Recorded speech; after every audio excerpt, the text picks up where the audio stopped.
Dear Pats Nation, it's just about time.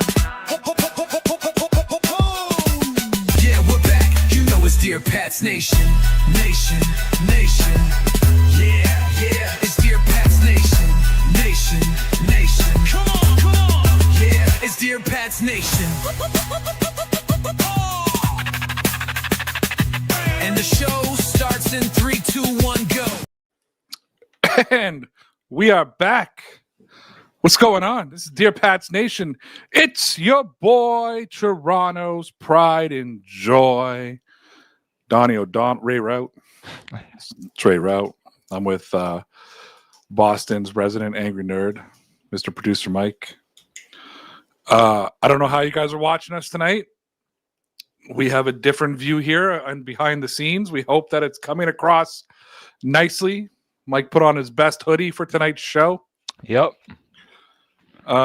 Just crawling out of bed. Ray's ready to go to some conference. This is just Ray every day, man. Anybody who follows me on social media knows this is just Ray every day. So I was pretty depressed all of last week, Mike. You were. Toronto Blue Jays broke my heart. I just wasn't getting over it. You know, that kind of thing. I caught that just a little bit. I needed a good weekend. I needed a good sports weekend, I should say. Yep. I needed a good sports weekend. Didn't start well for me on Saturday. Bayern Munich, who haven't dropped a point all year, tie.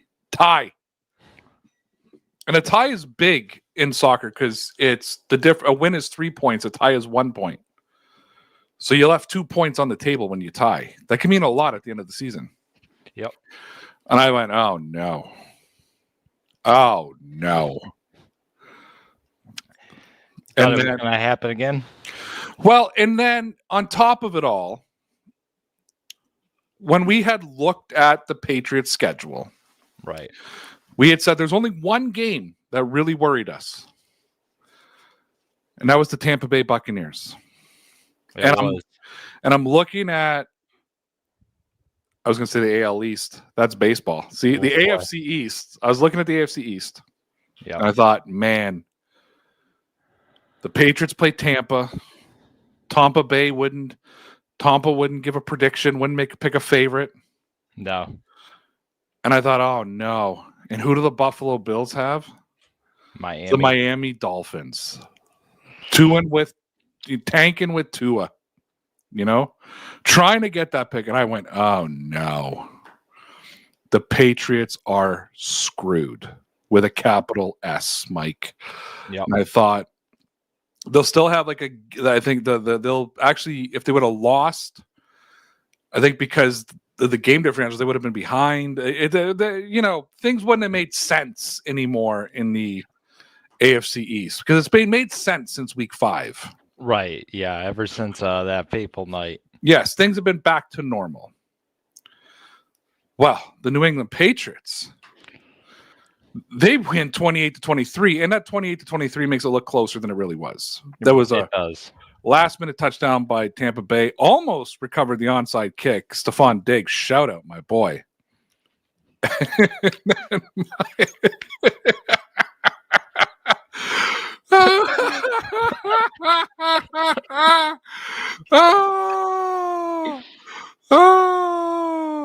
You know what?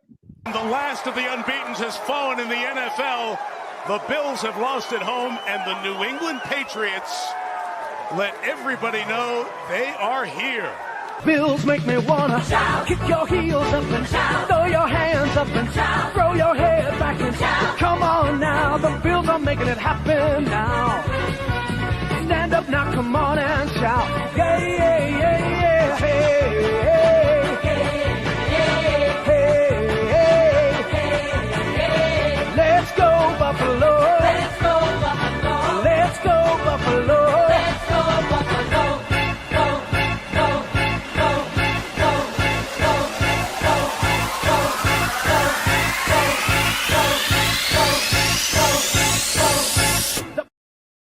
I wasn't redoing the video for this, but yeah. You thought about it though. I did. I'm just too busy. Too busy, Mike, to be putting together a montage of the Miami Dolphins just laying an absolute beating, on the Buffalo Bills. 30-13. I couldn't believe it. My cousin mentioned it to me because I went to his house to watch the game. He said he looked at his phone at one point to check his fantasy, and he goes, "Why does Devin Achane have so many points?" And he goes, "Holy crap!" He said the Dolphins are beating the absolute shit out of the Bills. Josh Allen goes 28 for 40. He threw the ball 40 times, got 306 yards, 2 touchdowns, interception, sacked 3 times. And then you watch, I don't know what you want to call them, the highlights or the lowlights of that game, and it's just like, man, that's a rough one. And Buffalo beat themselves in a lot of areas. Oh, they did. They absolutely beat themselves. That wasn't Miami. Well, it was, but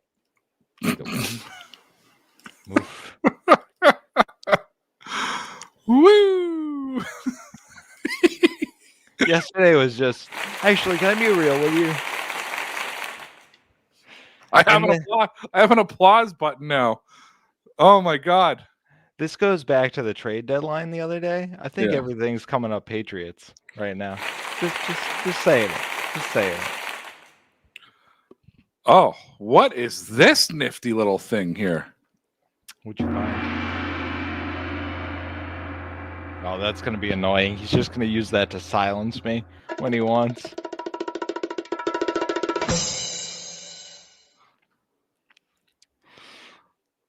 The audience is finding out with us.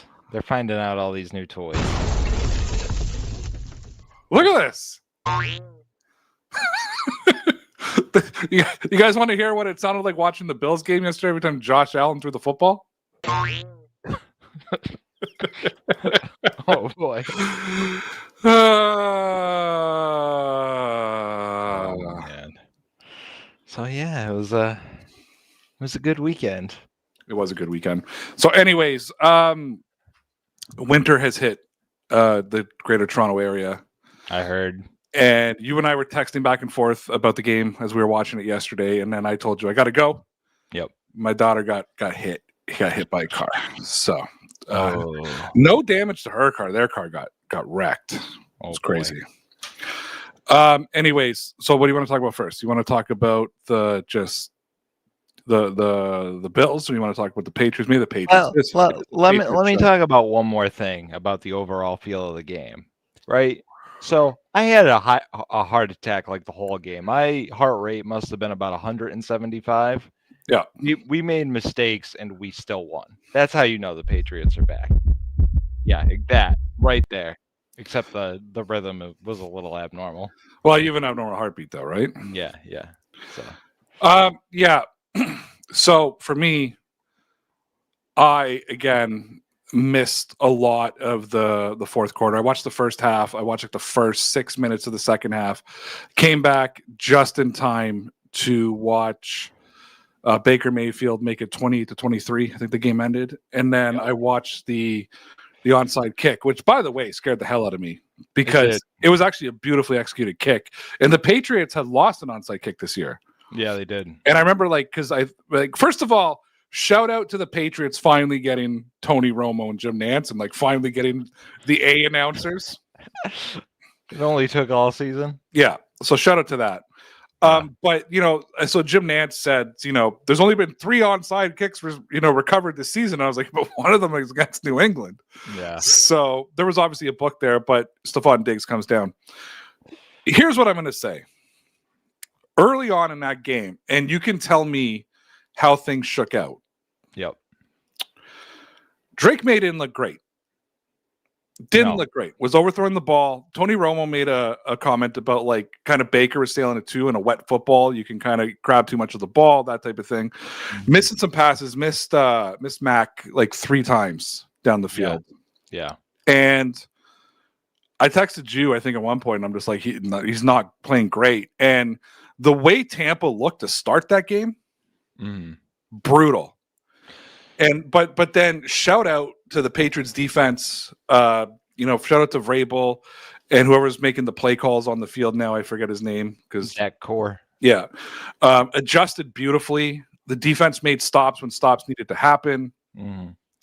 And I think the offense stepped up. Like, I think to me in the first half, Mac Jones had like moments of like, Drake oh my May. God. And then You brilliant did it again. Oh shit. Drake May had moments of, because I said Mac.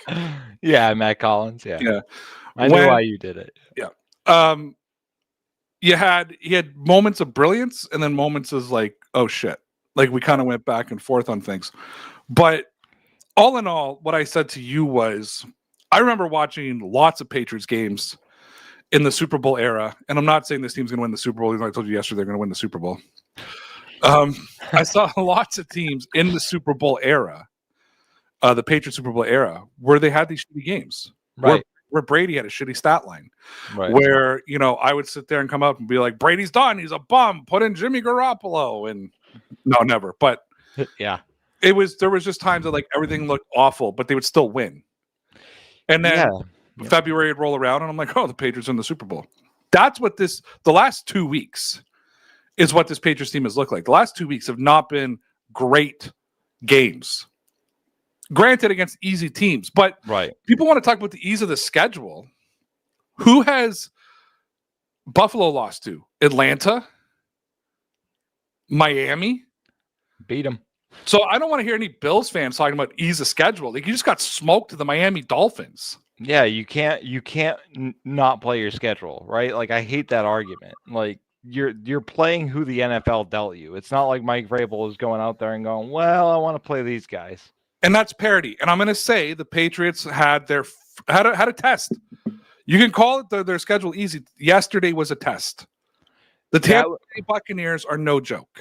That was probably I don't know about the best. I think the Falcons defense might have been the best, but I think that's the best offense. The best coordinated defense they've played, if that makes sense. And Todd Bowles is a defensive mastermind. Yeah. And what a battle between him and Josh McDaniels yesterday.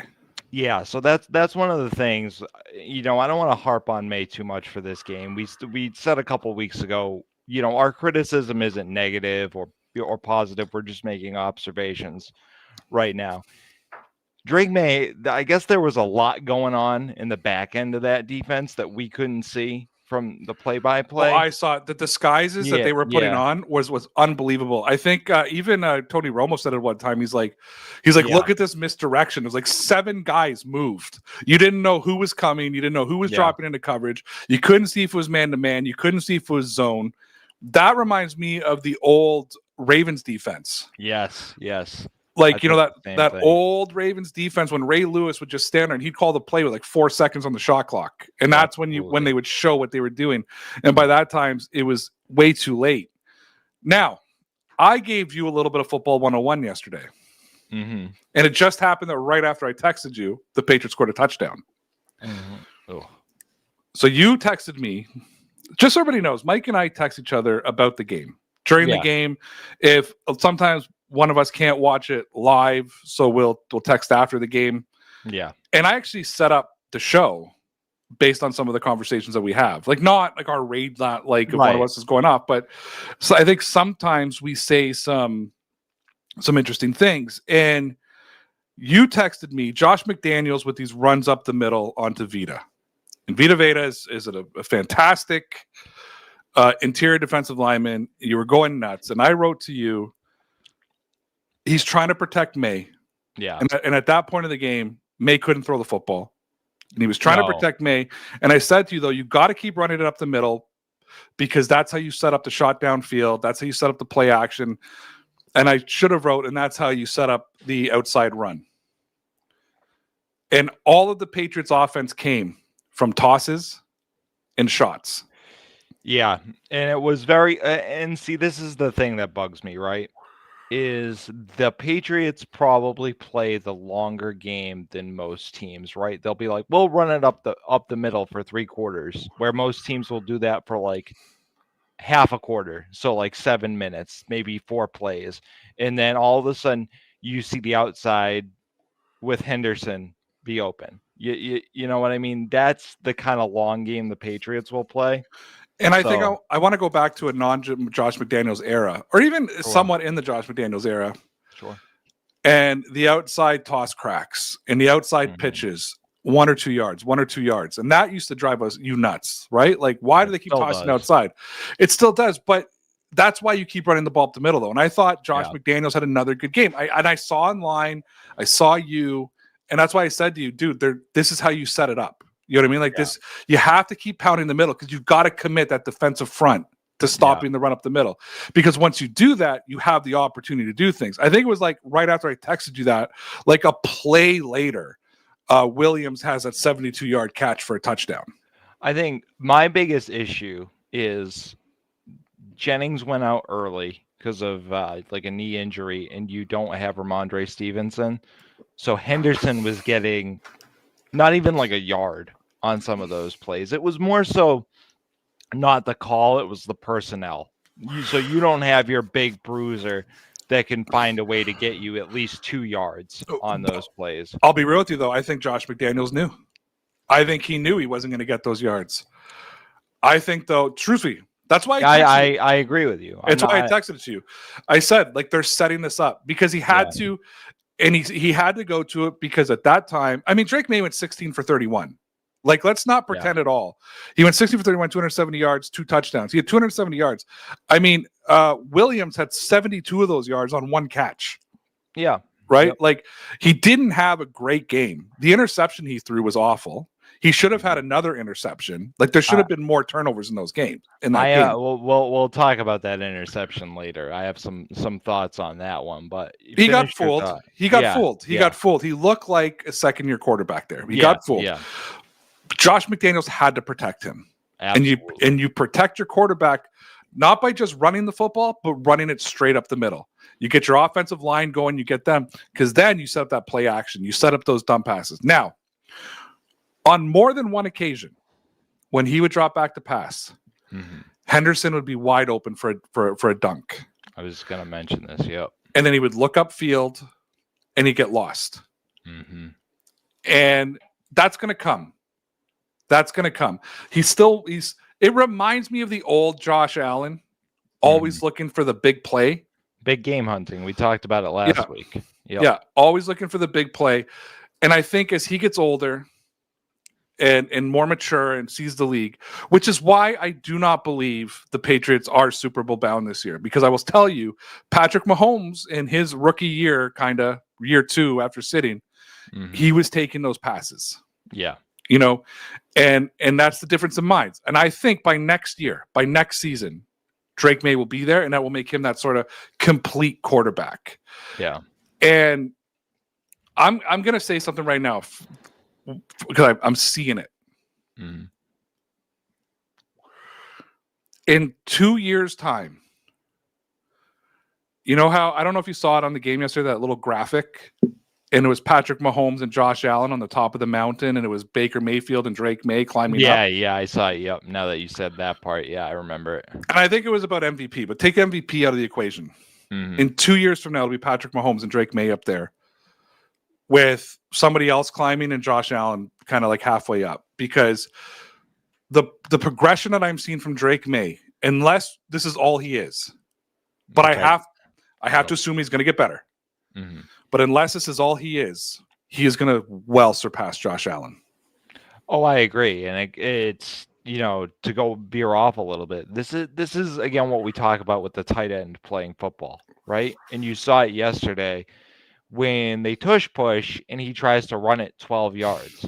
What are you doing, you donkey? And that's literally what he was. I'm not trying to be like derogatory. Like, he was trying to like, dude, you're the quarterback. Like, stop it.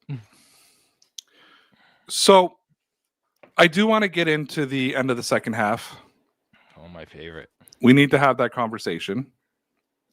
Could have been a very different conversation. Could have. But I want to throw a little thing at you, and I think there's a bigger discussion that I want to have. But the first thing I need to ask you, are the Patriots doing enough to get the tight ends involved in the game? No.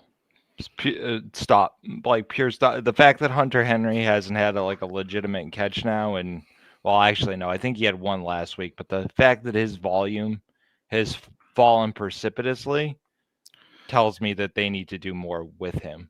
Henry has had one catch for 9 yards. Yep. What other tight end caught a ball? I don't think Austin Hooper caught a ball this game, did he? No, Austin Hooper No. didn't have a catch. I think he had a drop. Yeah. So he had one target to Hooper with a drop and Henry with one catch. Look, Stephon Diggs, 5 catches, 46 yards. I think Stephon Diggs plays decoy a lot. He does. And that's why he's not being targeted. Shout out to Stephon Diggs, too, for accepting that role. Because I don't think Stephon Diggs 3 years ago, accepts the role of decoy. No. I think he understands what his role is on this team, especially with a young quarterback. Also, shout out going over 1,100 yards. Or 11,000 yards on his career. Yeah. But if that's the case, and I have no problems with Mac Hollins getting 106 yards, 6 catches. No. You know my thoughts on Mac Hollins. I think he's the most underrated, most underappreciated player on the New England Patriots. I've been saying that since the season started. Yeah, people wanted to trade him before the season even started. Yeah, and I said he's been the most underappreciated player. But in my mind, there's no reason that Pop Douglas and Mac Hollins should have more catches than Hunter Henry at all. Mm-hmm. And there's no reason in my mind that Austin Hooper is not on the stat sheet for this week. The only thing I can think of, and I'd have to go back again and watch it in real time, is with how nasty that line is, they tried to keep the tight ends in close, and they have linebackers that are basically a liability in coverage. So you want, like Pop Douglas out there. Obviously, they got Travion and Kyle Williams out there. So this could have been a game plan thing the last 2 weeks, which, okay, that screams of Josh McDaniels, obviously. But, yeah, let's get Hunter Henry a little more involved in the game at least. Hunter Henry, through 10 games, has 30 catches for 377 yards and 4 touchdowns. Yeah, he should have a bit more than that. I believe we went into this season and all I heard was how that's between Diggs and Henry, those are your red zone threats. Yep. And neither of those two have really been.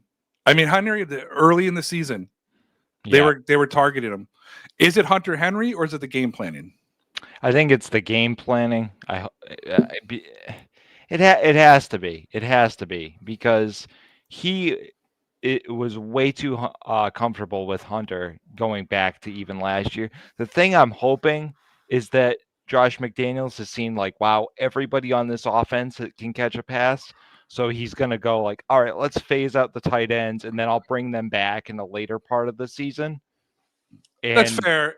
And 6 guys caught the football. Yeah. And 5 guys ran the football. Yeah. So I totally understand. Was there a tight end screen yesterday? I thought there was. Did Westover? Or was that Austin Hooper? No. There was some big guy that carried the football for a little bit, I thought. Or am I thinking of Atlanta? You might be thinking of Atlanta. No. Ernest Johnson had a carry yesterday. Williams, Diggs, Douglas, Henderson. No. All right. Again, I missed the second half, so you could have seen things that I didn't. Yeah, I think there was a tight end screen yesterday. Let me ask you another question. Maybe that was Hunter Henry. Maybe it was 1 catch for 9 yards. That could be. Yeah, because it was on. Yeah, that might have been it. So let me ask you another question. Am I to? No, it's a real question.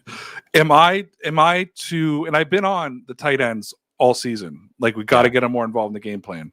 Right. Am I just looking for something that's not there? Am I just so Gronkowski'd out? You know what I mean? Even Martellus Bennett out that I'm maybe. And here's the thing. And I think they had a graphic yesterday and it was comparing Drake May's first 22 games to Tom Brady's first 22 games. And the numbers are almost identical. Mm-hmm. And I'm thinking about this now. This is not a well-cooked thought. Yeah. It's just popping in my head. Mm-hmm. I wonder if all of us still have not fully accepted like Drake May is a different quarterback than Tom Brady. Or Josh McDaniels is a different offensive coordinator. Without Tom Brady. Right. I think that's a better way to put it. We're still waiting for the 12 personnel, these two tight ends to go off. And again, it's, you and I have been on this for almost 3 weeks now. You may not have the biggest names at wide receiver in football, but the way they're meshing as a unit is outstanding. And because Drake May can run the ball 7 times like he did yesterday. Right. When did we ever see 7 rushes from Tom Brady? Never. In Never. a season. Now, granted, I think one of those was a quarterback sneak that he did not get. Yeah. And it was actually a bad sneak he's not good at the sneak. I see, because I always wondered, one on the goal line, or are you talking about one in the No, they were going for it was 3rd down, and they went for it, and he was like a half a yard short. They're about a yard off, and I noticed like a lot they run the football rather than sneak it. And he's not great at the sneak. But I also wonder that's a part of protecting him as well. That's also got to be terrifying if you're a quarterback. Yeah, like really, like you're just go head first into 11 just big angry men. Yeah, let me dive at your ankles and your knees real quick too. Yeah. Yeah, that's a scary proposition, that one. I do love. So we have Tonga. Where'd you go, Mike? I hit a button. I hit a button. I love what they're doing at fullback. Yes. Like, and that's actually what you were begging for. Mm-hmm. Bring in the defensive lineman, the big, fat, powerful defensive lineman for your fullback. But I think Walt Licker makes a good choice. Still a great name, by the way. It's been a great name since back in the day. Yeah. They put up 28 points against a pretty good Bucs defense. Yeah, they did. There's nothing like, listen, you can nitpick the offensive injuries all you want, and they were without one of their key defenders, I believe. But like, again, the way we were talking about it earlier, the way Todd Bowles spun the dial on that defense on the back end. Like, listen, if this was May even 4 weeks ago, I think it's something similar to Pittsburgh, where they probably cough up the ball twice. He throws 2 picks and they lose this thing. And that's the other thing. On a side note, I'm trying to like recondition my mind, to recognize is I'm always like, Drake is playing scared. No, I think Drake might just be playing smarter and going, you know what? I'm not going to throw every one of these balls into double coverage to see if my receiver comes away with it. Well, it's funny because we stand here and go talk about like, oh, not a great game for 435 yards of offense. Yeah. Like it's, you know what I mean? Like it's, I had to look at that number, like 435 yards of offense, 28 scores. The stats from yesterday are so deceiving. I looked at them today. It was like time of possessions, the Bucs won. Like all these stat lines that 24 first downs to 16s for Tampa Bay. It's ridiculous. First downs, time of possession, third downs. Third downs is 1 to the 5 for 13 for Tampa Bay, 5 for 14 for New England. Yeah, I think. But more importantly, 2 for 3 efficiency on 4th down for New England. Yeah, but basically, it's one of those things where like you look at the stat line and you'd be like, "Oh, the Patriots lost," But they had and this is the other thing. Like this is okay. This is like a rant type of thing for a second, small rant. But like, when are the last time we could talk about the Patriots winning an explosive play rate? Like that was what yesterday was. They had all the explosive plays. Yeah. Period. Stop. Because everything about this Patriots game yesterday, take the score out of the equation. Yeah. If I came in and said the Patriots were going to lose a turnover battle 2-0, lose it straight up 2-0, right? Lost a fumble, threw an interception. Baker Mayfield's going to have 258 yards of passing. Yeah. 24 first downs to 16, 5 for 13 efficiency to 5 for 14. 113 rushing yards on the Patriots. Who's winning that game? Tampa. Yeah. 110%. And yet the Patriots walked away with the win, which is, what if I told you that Tampa's best receiver, don't make me say his name. Ime Abuka. Thank you. Yep. Is going to get the best of Christian Gonzalez. He did for at least the first half. 6 catches, 115 yards, and a touchdown. I would say he won that battle. Yeah. So if I gave you all that, it's a loss. It's not even we're having such a different conversation today. But this new Patriots team is just different. Yeah. And look, I might have to make a new shirt. Oh boy. That time again. I am a Mike Vrabel fanboy. I think what Mike Vrabel has done for this team, I think what Josh McDaniels has done for this team. When you go back and look at all the great New England Patriots teams under the great Bill Belichick, yep. And everybody says, "Oh, it was Brady. Brady had a part to do with it." Yeah. Don't get me wrong. Hmm. I don't think Josh McDaniels gets the credit he deserves for what he did in that dynasty. No, and I'll tell you, I listen. I've said it. I flip-flopped on this. Night and day. Look, listen, we saw what happened when Josh McDaniels wasn't here. And that clearly wasn't just a talent discrepancy. Okay? Because other than a few guys, you had Booty, you had Douglas, you had May here last year. And it was garbage. Okay? You bring in a professional offensive coordinator, not just a professional offensive coordinator. Okay? Top 5 in the game, and yes, I'm including like Sean McVay and stuff in that. Ever. Yeah. So, like, I nitpick at Josh McDaniels, but the thing is, the more I realize, it's just stuff that offensive coordinators do, and I'll use a little aside, and then we can talk about the interception. Like, listen, I wish they just ran down by the goal line. If it was me, I would have just said run it. All these offensive coordinators try to get cute and outsmart people and go, oh, well, they expect us to run it, so we're going to pass it 3 times. They all do it. I can't get mad at them. Again, this is my second week probably making the same rant. I've just come to accept it. Well, and look, Pete Carroll threw the football. Didn't work out for him, but he threw the football. Right? Like something that no Seahawks fan will ever forget. Yeah. But you think about the early days of the Patriots, the dynasty Patriots, not the 60s. Yep. Who was a focal piece of building that Patriots culture? Defensive guy that I think had 4 touchdowns as well. Yeah. Mike Vrabel. I sent you the graphic a couple weeks ago. I laughed. It got me. Mike Vrabel was a part of building the Patriots way. Yeah. And then he, leaves, goes, I think, to Houston, works under Bill O'Brien. Then he goes to Tennessee, gets his coaching chops. Now, I told you before Bill Belichick even resigned from New England that at some point Mike Vrabel will be the coach of the Patriots. I think everybody knew it. Yep. I think I was saying it the year the Patriots won the Super Bowl, that Mike Vrabel will be the next coach. I didn't know Gerard Mayo was gonna. I thought it was gonna go Belichick Vrabel. Yeah, we never even factored Mayo into that equation. And then you look at the difference in culture, and we've talked about this before. But when you go back to last year, Patriots are eliminated from the playoffs. They get their asses. I forget who they played. But they got their asses kicked.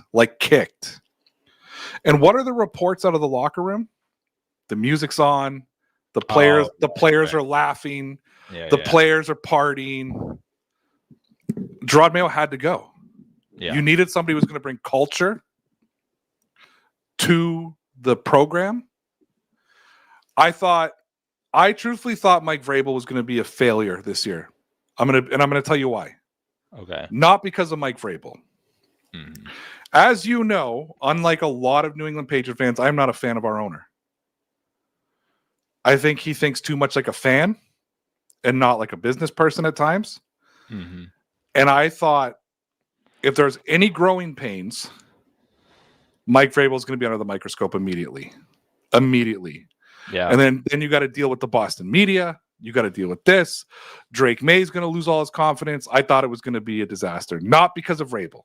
Mm-hmm. Because I didn't think Vrabel could turn it around this quickly. Yeah, I think that's the general consensus. Is everybody's going like, how the hell did you do this quickly? Because I think I said to you, I don't care what happens this season. This is a culture building year. Yeah. I told you, Mike, tell me at Thanksgiving what this team is. Yeah. We're getting close. Was it 2 weeks away? Yeah. 2 weeks for the U.S. Yeah. You guys just had Thanksgiving. A few weeks ago. I think by our Thanksgiving, I already kind of started figuring out who this Patriots team was. Yeah. And now we're moving forward to your Thanksgiving. Mm-hmm. And I said but when I talk about Thanksgiving in football terms, we know what it is. Right. And I already kind of know who this team is. If the Patriots didn't win another game this season, I would be massively disappointed. And I couldn't have said that to you week 2, week 3. Mm-hmm. I predicted this team would win less games than we've already won. Yeah, we said what, 6 or 7 originally? I think 8 was my ceiling. 8 was my ceiling. Yeah, I think I said 9 potentially. Now I'm not going to say anything ridiculous and say, "Oh, Super Bowl bound." No stupid idiocy like that. And give it to Patriots fans for the most part. They're not being too ridiculous about it on Twitter. Yeah, there's this Twitter account that's trolling Bills fans. They're a little crazy, but besides them, they're just, what happened? What happened? What happened?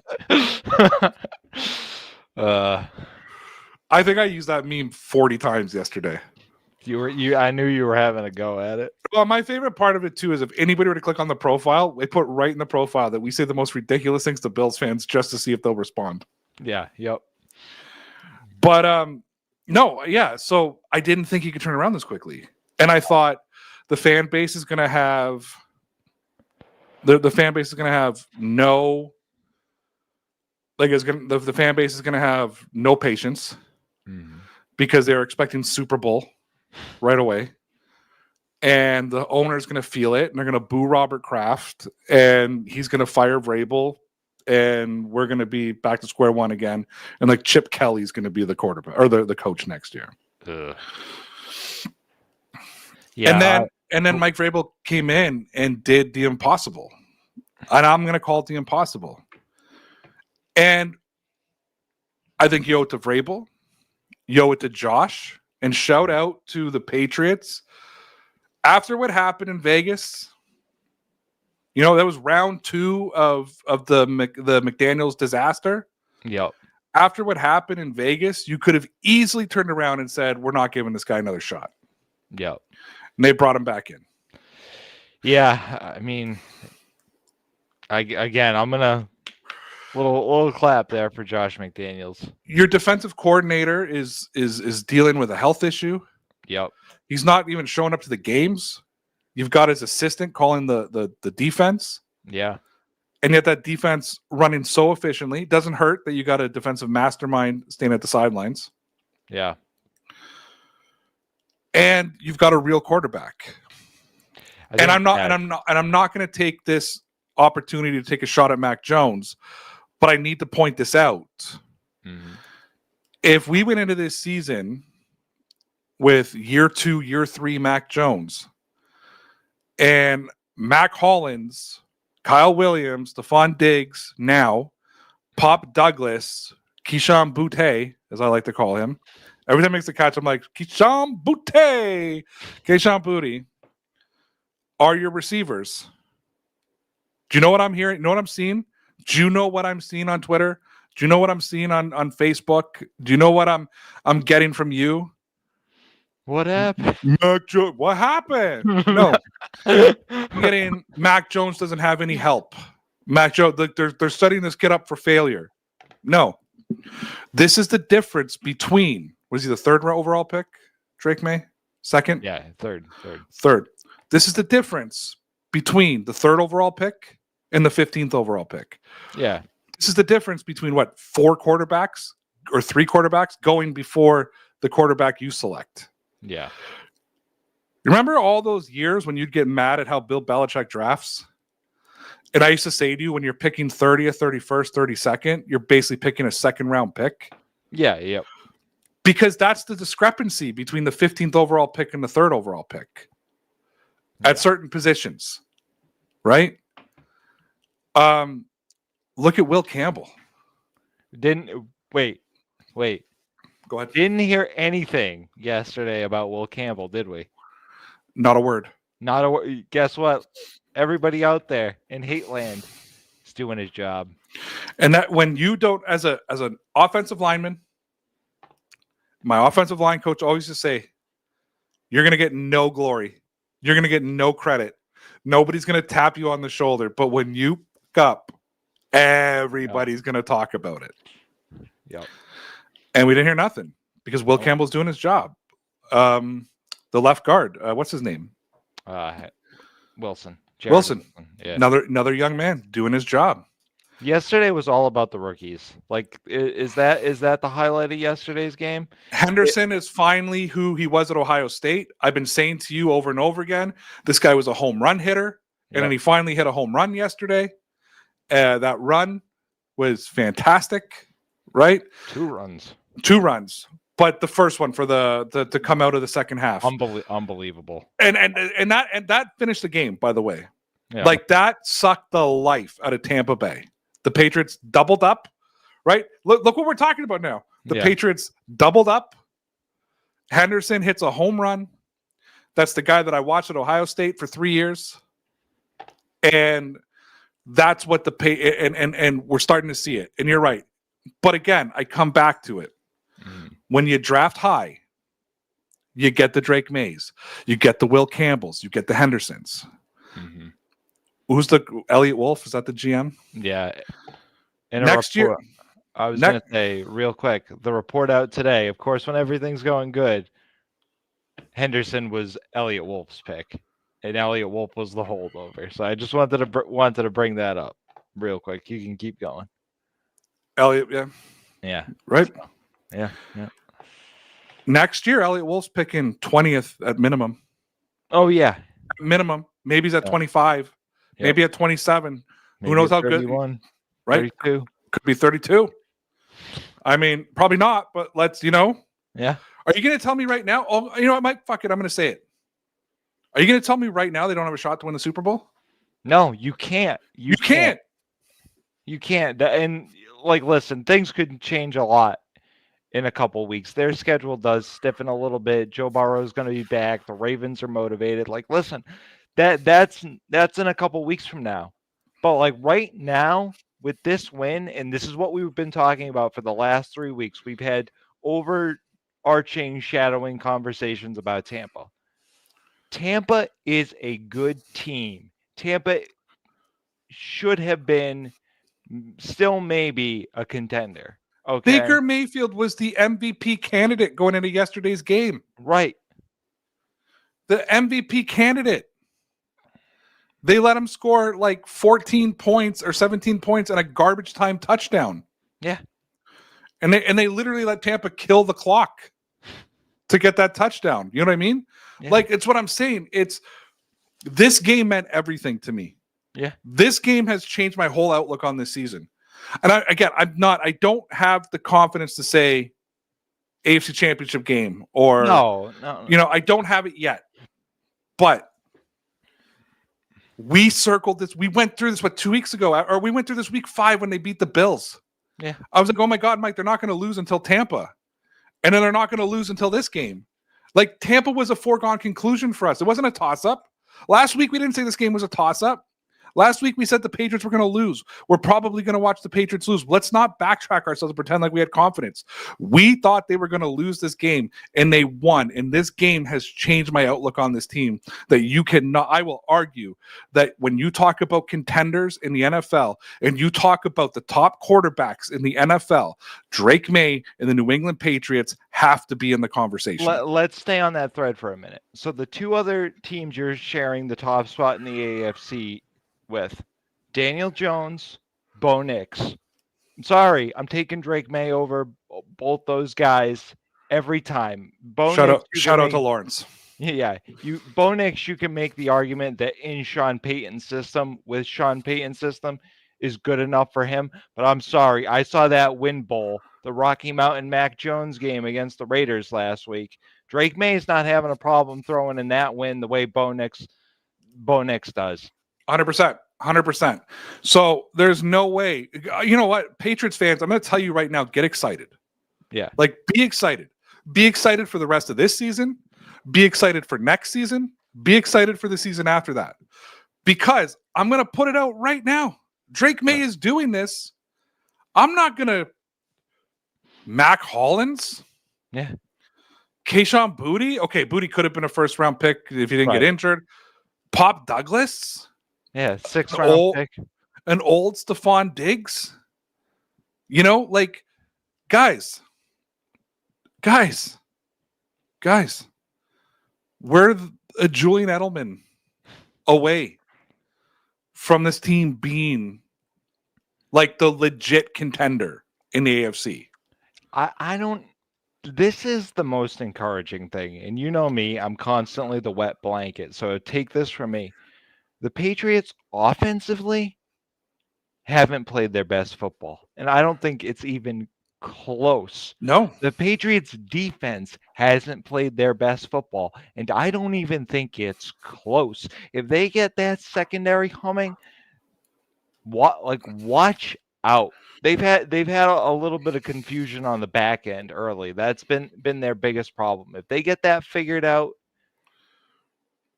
it just like there's again, we're not saying Super Bowl, but there's no one you shouldn't be able to contend with. They're still figuring it out. It's not Thanksgiving yet. When does football start, Mike? After Thanksgiving. Yeah. We're not there yet. You know, Thanksgiving's when you separate the contenders from the pretenders. I am willing to say the Patriots are not pretenders. Yep. Now, if they go get blown out by Cincinnati, blown out by Buffalo, blown out by Baltimore, maybe we look stupid. Maybe we look back on this show and go like, wow, that was stupid optimism. Yeah. You know, we blew a lot of smoke up people's asses, got people excited for no reason. But I don't think that's going to happen. I'm not saying they're not going to lose any of those games. I'm not saying the New England Patriots are going to win out the rest of the season. No. I'm not going to say their last loss was week 3. No. But the New England Patriots in 2018 beat the LA Rams for the Super Bowl. They won 11 games that season. 11 games. And it was messy. It was a messy season. Detroit week 2? Yeah. You know, like if you go back to the beginning of that season, they had some bad losses. Yeah. Bad losses.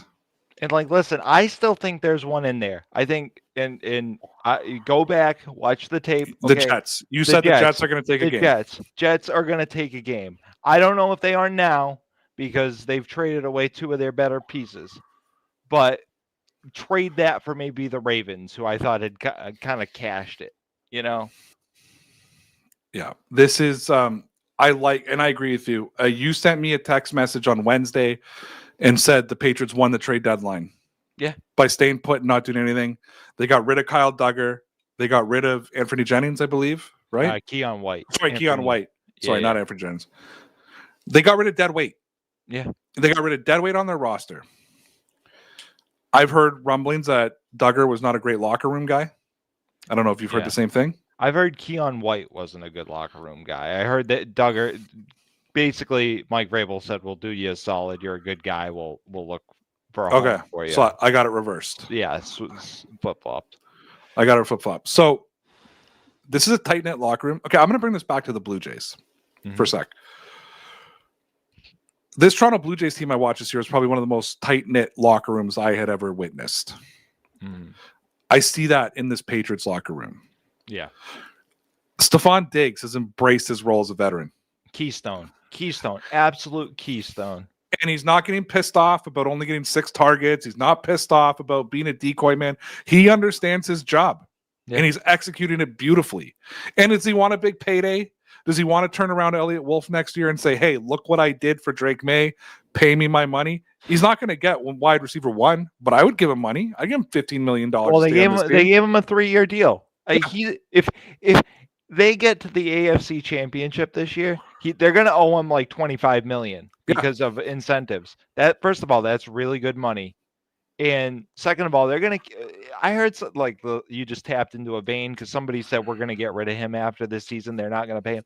They're absolutely gonna pay him because they're gonna look to add a wide receiver 1 to this room. You're gonna have your wide receiver 1, your wide receiver 2, and your wide receiver 3 roles for the first time in maybe since Randy Moss and Wes Welker were here, clearly defined. Yeah, I think the Patriots could have had it with Julian Edelman and Malcolm Mitchell. Yes. I think they could have had it, but I think Malcolm Mitchell was setting himself up to be a great number 2 that could transition to the number 1 as he got older. I totally agree with you, and I think with Booty and Douglas, you have a legitimate double 3. Yeah. And if you keep Matt Collins, I don't know if they're going to keep all 3 of those guys. You have to. I would carry 6 receivers because Matt Collins, or 5. You carry 5 receivers. You carry a number 1, Diggs, Booty, Pop Douglas, and Matt Collins. Oh, you got to keep Williams too. So you carry 6. Carry 6. Yeah. They'll carry the same group they did this year. You need a Matt Collins. You need the Danny Amendolas. You need the guys who the Brandon LaFells, the guys who are gonna contribute. Or we're gonna get 100 yards when the rest of the team is getting shut down. Yeah. And that's what I love about this team this year is okay. So they're double covering Diggs. Hunter Henry and Austin Hooper have to block more. Mm-hmm. No Keyshawn Booty. All right. Let's give Williams a 71-yard touchdown run. Yeah. Let's give Hollins 6 receptions for 116 yards or whatever it may have been. And let me tap into another little vein here, right? Because I listen to a lot of the Boston media that's so toxic and creates kind of like a lemming, environment within the fan base. Yeah. Travion Henderson was a bust up until about a week ago. Still not very good, but a bust. Okay. Kyle Williams, complete bust. Still was a complete bust, depending on who you ask today. Drake May just threw an incredible pass. I got news for you. These guys are legit. They're legit. I don't know if Kyle Williams is going to be more than Philip Dorsett. I really don't. But you know what? That's the guy you need. He's going to catch maybe, the equivalent of 10 balls a year. But if, you mean 4 playoff touchdowns? Playoff Philly? Yep. Playoff Philly when you needed a guy? Yep. That's all. Guess what? All right. You have 2 6th-round picks operating pretty well in your offense right now. I'll put it that way. I purposely left this conversation right till the end, so we got to have it. Okay. End of the first half. Mm-hmm. Patriots are down on the 1-yard line. Yep. First down and goal. Mm-hmm. Mac Jones purposely doesn't score to run time off the clock. Go first, because this is a pain point for me. I don't even want to talk about it because I got something else to put in front of you. Okay. So I text you and say if they score, Vrabel looks like a genius. Mm-hmm. If they don't, he looks like an idiot. Mm-hmm. Third down or fourth down? Fourth down. They line up in shotgun. Yep. I almost took off my shoe and threw it through the TV. I am like, what the fuck are you doing lining up in shotgun? Run it down their throat. What are we doing here? Yeah. It's fourth down and you're going to shotgun? Yep. I text you. You're livid. Yep. This is after the touchdown. You're livid. Yep. Drake May throws a toss. It's high. It's in the back of the end zone. To me, it looked like it's going to go into the first row. It didn't even look catchable. No. And I was adamant until about 20 seconds later when they finally showed, the camera view looking at it. I'm like, he didn't get both feet down. I was like, he didn't. Stephon Diggs does what Stephon Diggs does. Absolutely. And this is the reason you have his funny. That was not a great throw by man. Now, in Drake May's defense. Yep. You throw the ball where the defense can't get it. I get that. Yeah, that's what he did. It's tight coverage. Yeah. And you let your guy go up and make a play. How many times have we heard that? You let your guy go up and make a play. And he went up and he made a play. I want to talk about the decision making, though, for a sec. Mm-hmm. I don't want to talk about the shotgun. I don't want to talk about any of it. I want to go to the decision making. Yep. The Tampa Bay Buccaneers going into this game had 6 wins. Yep. When they were leading at halftime, they were 5-0. Mm-hmm. When they were tied at halftime, they were 1-0. That meant going into the half, if the Tampa Bay Buccaneers were winning or were tied, they were 6-0 on the season. Yep. All 6 of their wins. Do you think any of that plays into the decision making of the New England Patriots? Because you could have kicked the field goal and tied the game. Mm-hmm. Now, I don't know. I'm asking this question. I wish like Vrabel was here. Like I wish there was a coach here because I would love to know that answer. But in your opinion, because I texted that to you.